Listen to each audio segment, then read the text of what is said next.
I'm Laura Murphy. I'm a poet and activist from Portlaoise, County Laois.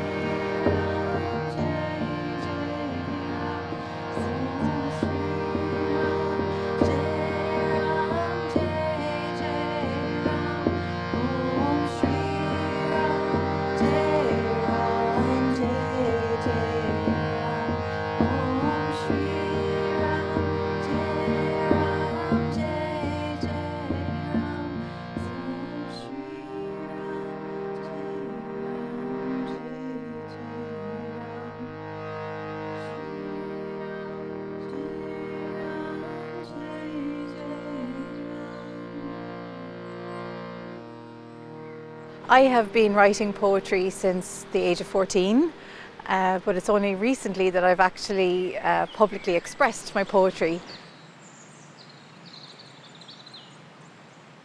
In 2013, I walked an ancient sacred route, and that is a straight line that connects Bridget's birthplace in County Louth with her monastery in County Kildare.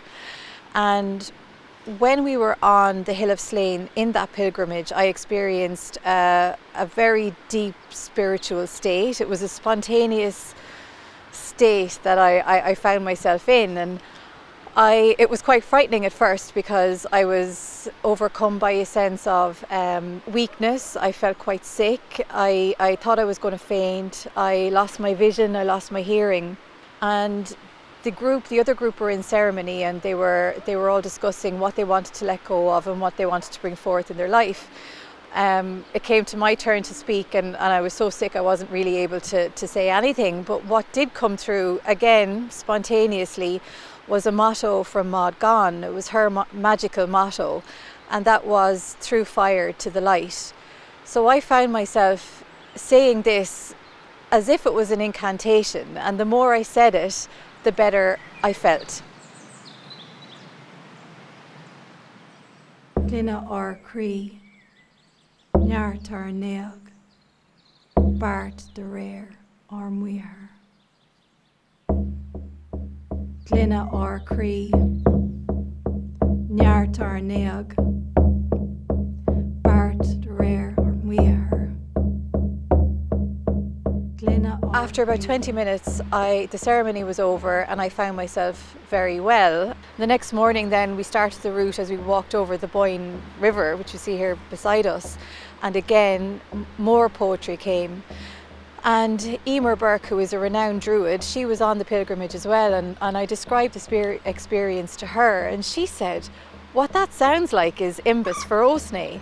So I had never heard of the words Imbis Ferosne, and she told me that this was an ancient practice that was used by the poets of Ireland to access higher states of consciousness, and poetry that wasn't just ordinary poetry, but poetry that was imbued with wisdom and healing. Given that Ireland has such a history with poetry and music and the arts, and we punch way above our weight, I was thinking, is Imbis Ferosne, is this in our DNA? Is this in our cellular memory? Is this something that we should be looking to revive, to really enhance that cultural landscape that's there, and give new understanding to ways we can possibly harness creativity for innovation and for well-being? One Star Awake was the first poem I ever wrote through Imbis Ferosne. So in 2013 at Bridget's Way, that was the first poem that came through. And I had already been working on a series of poems that were a reimagining of some of our old Irish ashlings, was another one in that series. So the idea around the reimagined ashlings was that instead of the ashlings being about loss and disconnection, I really believe that now is the time to bring in the energy of love and union. So I believe it's a poem that can activate Imbis Ferosne in the listener. I dreamed last night. She spoke the language of the sun, and I saw her bring forth a light from source. She walked slowly towards me along the ancient way, and I anointed her feet in earth's holy clay. The morning star rises through the sunlight at dawn, and at long last our hearts beat as one, and I know we are home now, with one star awake, two bright changeling swans on the moonlit lake. I dreamed last night of his soft, starry eyes. They drew me toward him and guided my way. My true love before me, to his breast I'll stay close, and I'll wander no more now, for my feet made it home. And I'll wander no more now, for my feet made it home.